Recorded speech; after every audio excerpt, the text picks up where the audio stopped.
Okay, तो अब हम देखते हैं प्लेसेंटा का क्लासिफिकेशन। अभी तक हमने जाना था कि प्लेसेंटा क्या है, किस तरीके से वो स्ट्रक्चर होता है, मदर से कैसे अटैच्ड होता है, लेकिन अभी प्लेसेंटा का हमें क्लासिफिकेशन और जानना है। मतलब प्लेसेंटा में एक्चुअली मैंने बताया था आपको, फंक्शन है इसका बैरियर वाला फंक्शन, ठीक है। तो बैरियर जो है वो बनता कैसे है, बैरियर का मतलब क्या है, कुछ लेयर्स होंगी ऐसी जो कुछ किसी चीज को आने से रोकती होंगी। तो वो लेयर्स क्या है, कौन कौन सी है, इसके बारे में हम लोग जानते हैं, ठीक है। उसके बेस पर क्लासिफिकेशन है, तो उसको हम बोलते हैं क्या, हिस्टोलॉजिकल क्लासिफिकेशन। तो क्लासिफिकेशन प्लेसेंटा किस बेस पर है, पहला क्लासिफिकेशन देख रहे हैं, किस बेस पर है, हिस्टोलॉजिकल स्ट्रक्चर के बेस पर। मतलब कौन कौन से टिश्यूज प्रेजेंट है बीच में, किसके, फीटस के और मदर के ब्लड वेसल के बीच में, ठीक है। तो इसको हम देखते हैं। सबसे देखिए ये पहला जो लिया हमने एपिथेलियो कोरियल है, इसमें सारी लेयर जो होती है वो सारी प्रेजेंट है, ठीक है। मतलब जितनी भी किसी प्लेसेंटा में और किसी प्लेसेंटा में हो सकती है जितनी भी लेयर, ये सारी इसमें प्रेजेंट है, ठीक है। ओके, तो हम देखते हैं सबसे पहले कौन सी हो सकती है। ये ब्लड वेसल है किसका, फीटस का। ये फीटस का पार्ट है ऊपर का, ये नीचे का जो पार्ट है किसका है, मदर का। तो फीटस की ब्लड वेसल है ये, ठीक है। तो ब्लड वेसल की जो लेयर होती है, जो वॉल होती है, उसे क्या कहते हैं, it is made up of endothelium. It is made up of endothelium, ठीक है। तो endothelium of foetal blood vessel पहली लेयर हो गई। तो अगर ब्लड को यहां से, और इसके मदर का ब्लड इसके अंदर है, ये मदर की ब्लड वेसल है और ये फीटस की ब्लड वेसल है। यहां से कुछ भी है, यहां पर एक्सपोर्ट होना है, और कुछ भी यहां से यहां तक ट्रांसपोर्ट होना है, ये ट्रांसपोर्टेशन अगर यहां से कुछ भी होनी है तो उसको बीच में सारा क्रॉस करना पड़ेगा। तो बीच में क्या क्या चीजें आ रही है हम देखते हैं। सबसे पहले तो ये लेयर पार करनी पड़ेगी। ये लेयर क्या है, इसकी ब्लड वेसल की जो वॉल है, एंडोथेलियम ऑफ ब्लड वेसल, ठीक है। नेक्स्ट आता है क्या, इसके चारों तरफ सराउंडेड होता है क्या, कनेक्टिव टिश्यू, जिसे हम कहते हैं क्या, फीटल कनेक्टिव टिश्यू, ठीक है। ये सेकंड है। इसके बाद थर्ड है कोरियन।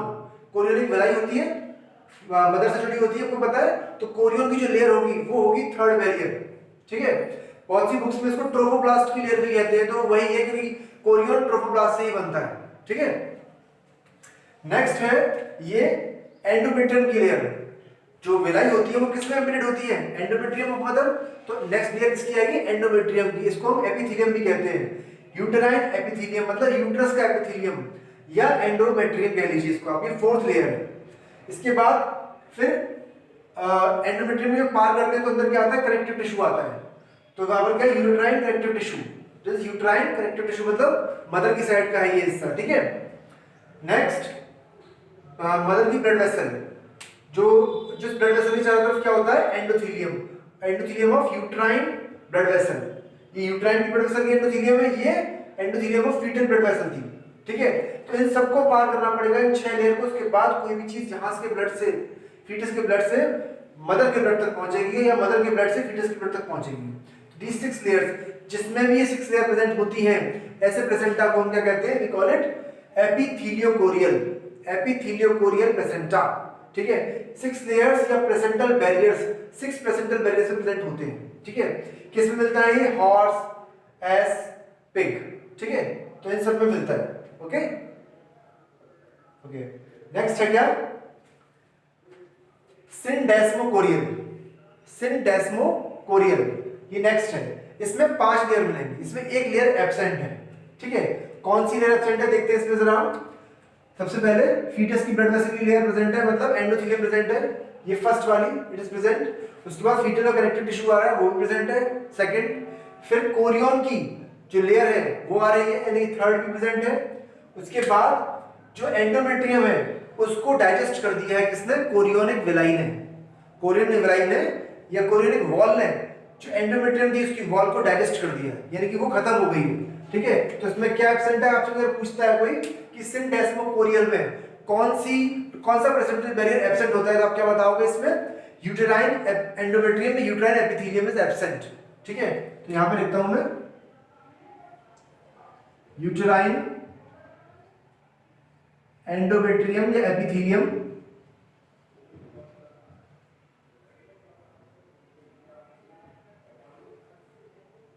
एब्सेंट, ठीक है।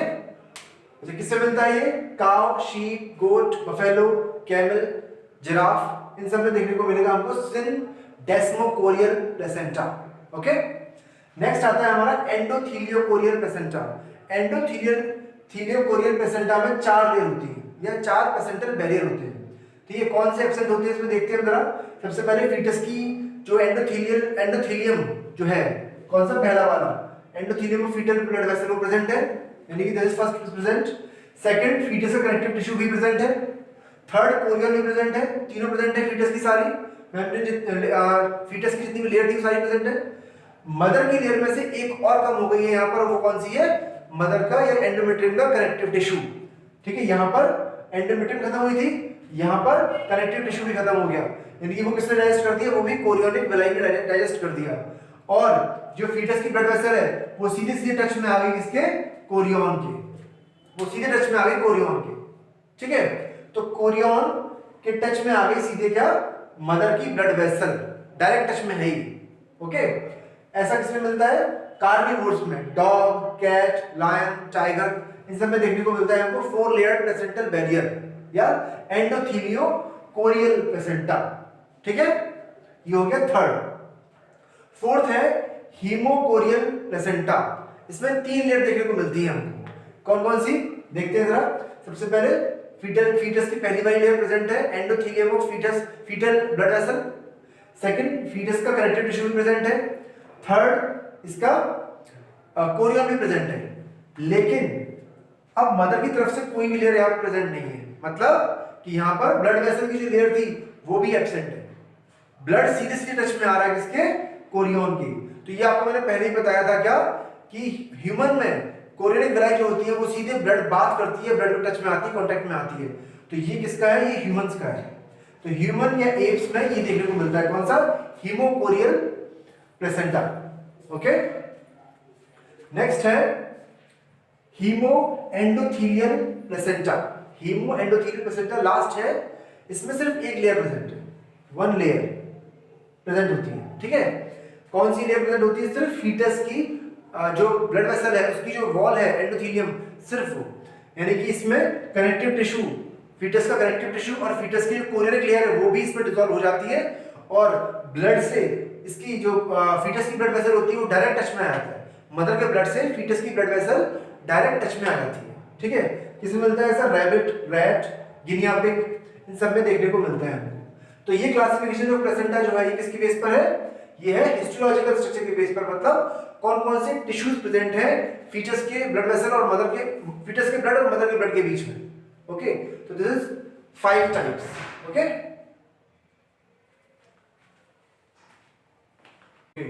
तो अब नेक्स्ट क्लासिफिकेशन देखते हैं इसका प्लेसेंटा का, किसके बेस पर है ये distribution of villi on Korean. हमको पता है जो विलाई होती है कोरियनिक विलाई वो कोरियन मेम्ब्रेन से राइज होती है। ठीक है, तो जो विलाई है जो कोरियन मेम्ब्रेन से राइज है, ठीक है, वो उनके डिस्ट्रीब्यूशन के बेस पर हमने कुछ अलग अलग टाइप के प्लेसेंटा बनाए। ओके, जैसे कि क्या है, पहला डिफ्यूजिव प्लेसेंटा, मतलब मान लीजिए कि अगर ये कोरियन है, दिस इज कोरियन, इसमें अंदर फीटस प्रेजेंट है, उस पर मैं ज्यादा स्ट्रक्चर में नहीं जा रहा हूँ, बस कोरियन पे मेरा ध्यान है। और यदि कोरियन है तो इसकी पूरी सरफेस पर ही विलाई है, स्कैटर्ड है पूरी पे, या पूरी पर विलाई प्रेजेंट है मान लीजिए। ठीक है, अगर पूरी सरफेस पर विलाई प्रेजेंट है तो क्या कहते हैं इसे, डिफ्यूजिव या डिफ्यूज, या सिर्फ डिफ्यूज प्लेसेंटा कहते हैं इसको। ठीक है, villi are scattered all over the chorion, example horse. ठीक है, ओके, दूसरा है कॉटिलेडनरी प्लेसेंटा। इसमें क्या होता है, इसमें है कि मतलब कि जैसे ये है कोरियन है तो इसमें डिस्ट्रीब्यूट हो रहे हैं बीच बीच में, जैसे कि मान लीजिए यहाँ पर विलाई है, इस जगह विलाई है, फिर यहाँ पर पैचेस में यहाँ विलाई है, फिर यहाँ विलाई है, तो पैचेस में प्रेजेंट है विलाई। कहाँ पर, पैचेस में। तो पैचेस में अगर विलाई प्रेजेंट है तो उसे क्या कहते हैं, कॉटिलेडनरी प्लेसेंटा, यानी कि एक एक पैच को हम क्या कहते हैं, कॉटिलेडन कहते हैं यहाँ पर। ठीक है, okay, example cow, goat, sheep, deer. Next है इंटरमीडिएट प्लेसेंटा। इंटरमीडिएट प्लेसेंटा में क्या होता है, इसमें villi are scattered as well as patches, तो इसमें स्कैटर्ड भी होती है और कुछ पैचेस में मिलती हैं, मतलब थोड़ी बहुत पूरी सरफेस पर मिल जाएगी, यहाँ वहाँ थोड़ा स्पेस से मिलेंगी लेकिन फैली हुई है, लेकिन कहीं कहीं पर पैचेस में ही प्रेजेंट है। तो दोनों चीज देखने को मिलती है इसमें, इसलिए क्या कहते हैं इसको इंटरमीडिएट प्लेसेंटा। एग्जांपल कैमल और जिराफ। दूसरा नेक्स्ट है जोनरी। जोनरी में क्या होता है, जैसे कि मान लीजिए इधर पूरे में, इस पूरे हिस्से में मान लीजिए ऐसे कभी यूं, एक ये इसको आप गोल समझिए पूरा स्ट्रक्चर को, और एक पूरे हिस्से में इस तरीके से करके एक सर्कल सा बन के उस पूरे हिस्से में विलाई प्रेजेंट है मनी सरफेस पर, यहाँ पूरे विलाई प्रेजेंट है, ऐसी पूरी सारी सरफेस माने इसको समझिए आप, तो ऐसे पूरे ऐसे करके पूरे में विलाई प्रेजेंट है एक सर्कल में, पूरी सरफेस पे नहीं कह रहा हूँ पॉलीगॉन की, सिर्फ एक सर्कल सा बना रही है, तो जोन बना रही है पूरा एक जोन जैसा स्ट्रक्चर, तो उसे कहते हैं जोनरी। The villi and circle embryo, या आप ब्लास्टोसिस्ट कह सकते हो, कंप्लीटली और इनकम्प्लीटली, तो ये जो सर्कल है वो कंप्लीटली हो सकता है और या फिर अधूरा हो सकता है थोड़ा सा, ठीक है कि, और ये पूरा सर्कल क्या है, विलाई का सर्कल है पूरी पूरी तरह से एक तरीके से, समझ में आया। नेक्स्ट है कॉट, कैट, डॉग, एलिफेंट इसमें एग्जांपल है, ठीक है। नेक्स्ट डिस्कॉइडल, डिस्कॉइडल में क्या है, villi present on a small disc shape area, मतलब कि जैसे कि ये है तो यहाँ पर किसी एक पर्टिकुलर एरिया में प्रेजेंट है, बस यहाँ पर ऐसे एक पर्टिकुलर एक डिस्क शेप एरिया में ऊपर की तरफ प्रेजेंट है, कहीं भी एक जगह कॉर्नर कॉर्नर प्रेजेंट है, तो villi present on a small disc shape area, rat, rabbit, bear, bat, ये एग्जांपल है डिस्कॉइडल विलाई के, वो प्रेजेंटा के। नेक्स्ट है मेटा डिस्कॉइडल। मेटा डिस्कॉइडल क्या होता है, पहले तो पूरी सरफेस पे प्रेजेंट होते हैं, ठीक है, ऑल ओवर, उसके बाद फिर लोकलाइज हो जाते हैं एक एरिया में डिस्कॉइडल की तरह। ह्यूमंस में होता है ऐसा, मैंने पहले बताया था आपको, ह्यूमंस का क्या है, मेटा डिस्कॉइडल होता है। क्यों होता है मेटा डिस्कॉइडल, ये हमारा जो कोरियन होता है वो पहले पूरी सरफेस से विलाई बनाता है, बाद में फिर एक तरफ एक जगह लोकलाइज, एक सेक्शन में लोकलाइज हो जाती है विलाई सिर्फ, तो ऐसी हो जाएगी बाद में, तो इसलिए क्या कहते हैं इसको मेटा डिस्कॉइडल। इसमें एग्जांपल क्या है, ह्यूमन एंड मंकी, ठीक है। नेक्स्ट है classification on the basis of type of foetal membrane present. Placenta में कौन कौन सी फीटल मेम्ब्रेन प्रेजेंट है, इस बेस पर हमने प्लेसेंटा का क्लासिफिकेशन किया है। तो अगर प्लेसेंटा सिर्फ यॉर्क सैक से बना हुआ है, ठीक है, यॉर्क सैक और कोरियन से बना हुआ है, किससे, यॉर्क सैक और कोरियन से, तो उसको हम कहते हैं क्या, yolk sac placenta, okay. Example kangaroo, ठीक है, या फिर इसमें हम किसकी ओर आते हैं, मेटाथेरियंस। मेटाथेरियंस क्या होते हैं, मेटाथेरियंस बताऊंगा अभी आपको, ठीक है। दूसरा है कोरियन प्लेसेंटा, मतलब जो प्लेसेंटा है पूरा उसमें सिर्फ कोरियन से बना है, कोरियन है ह्यूमन, हमारा प्लेसेंटा सिर्फ कोरियन से बना होता है, ठीक है। नेक्स्ट है कोरियो एलेंटॉइड प्लेसेंटा। इसका मतलब क्या है कि जो प्लेसेंटा है वो कोरियन प्लस एलेंटॉइस दोनों से मिलकर बना है, ठीक है, कोरियन प्लस एलेंटॉइस। एलेंटॉइस क्या होता है, यॉर्क सैक जब डिवाइड हो जाता है दो पार्ट में, तो उसमें से दो पार्ट बनते हैं, एक यॉर्क सैक कहलाता है, दूसरा एलेंटॉइस कहलाता है, ये बताया था आपको मैंने पहले, ठीक है, ओके। इसमें कौन सा एग्जांपल आता है, यूथेरियंस। यूथेरियंस मतलब, अब क्या है यूथेरियंस और मेटाथेरियंस, देख लेते हैं जरा इसको हम।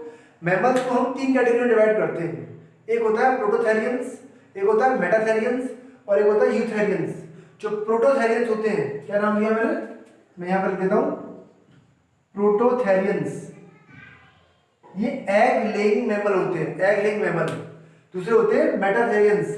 मेटाथेरियंस में क्या होता है कि ये पैदा तो यंगन करते हैं पर वो मैच्योर नहीं होता कंप्लीटली, मतलब कि वो उसको अपने पाउच लाइक स्ट्रक्चर में रखते हैं, जैसे कंगारू होता है, कंगारू जब तक कि मैच्योर नहीं रहता था उसका बेबी, तब तक वो पाउच में रहता है उसके, ठीक है। तो ऐसे को कहते हैं मेटाथेरियंस, मतलब they are producing young ones, not laying eggs, but they are not producing mature ones. Young one है बट मैच्योर वन नहीं है, क्योंकि वो मैच्योर होने के लिए उसको पाउच में रखना पड़ता है अपने, ठीक है।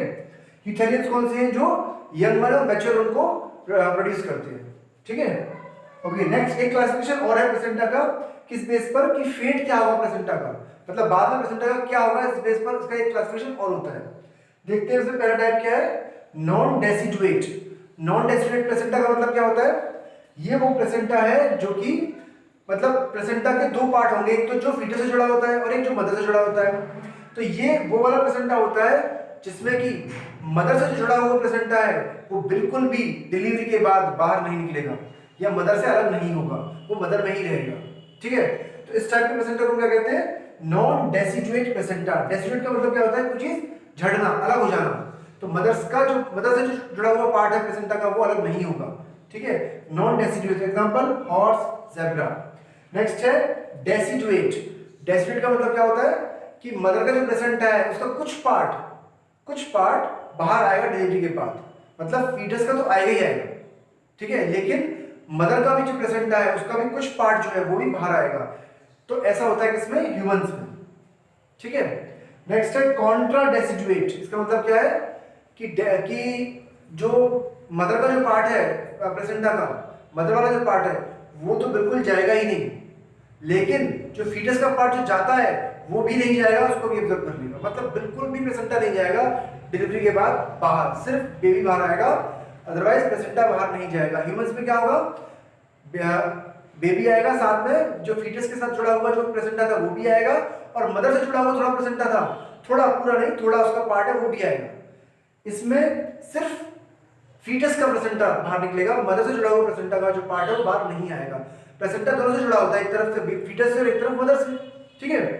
ओके, तो ये 3 टाइप के हो गए, किसमें मिलता है एग्जांपल्स का मूल, ठीक है। तो ये है क्या, क्लासिफिकेशन ऑफ प्लेसेंटा।